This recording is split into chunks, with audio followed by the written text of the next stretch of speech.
When Roger Dangel walks inside his house, he takes a step into another place and time.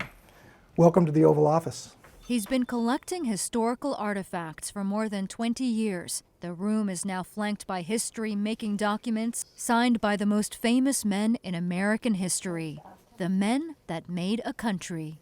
I guess if you're gonna have a theme room, you might as well have the biggest theme room you can have. When Roger and his wife rebuilt what was once his parents' home, they designed this room to bear the famous oval shape, just like the real thing.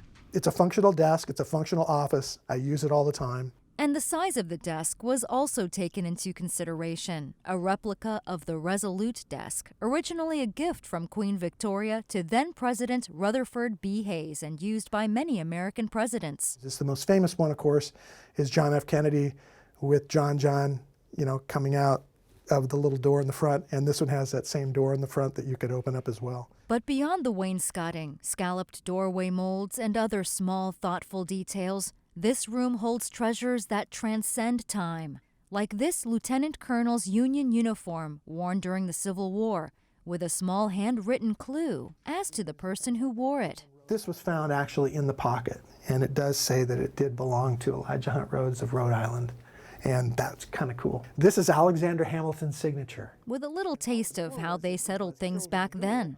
And he was killed by the Vice President of the United States, which was Aaron Burr. And there's a paper signed by William Henry Harrison, who served only 30 days as president before succumbing to pneumonia. And yes, even Donald Trump made the wall.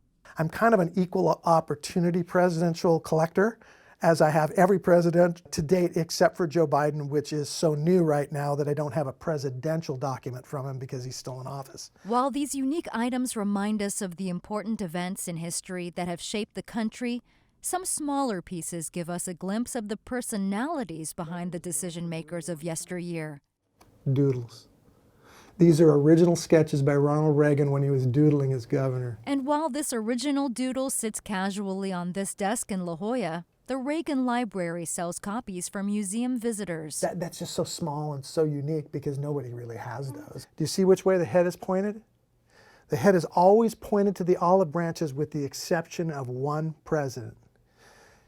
The eagle turned its head to the arrows during World War II from Franklin Delano Roosevelt after they attacked Pearl Harbor. And when Harry Truman became president, the eagle's head turned back over to the olive branches. And it's remained that way ever since. As guardian of this treasure, Roger wants these things to be accessible and, more importantly, interactive. This would contain your laudanum, which is opium. He says history should be touched. And this is something they won't let you do at the Smithsonian, but we do here. And that is an actual document signed twice by Abraham Lincoln. Abraham Lincoln signed it right here and right here.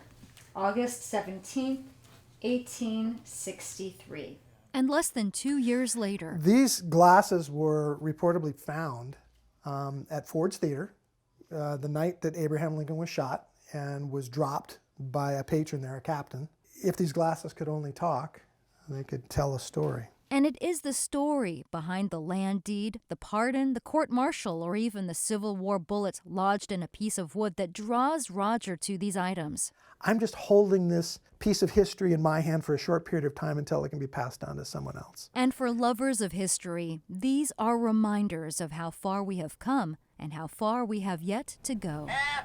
Maya Trabulsi, KPBS News. Ask what you can do for your country.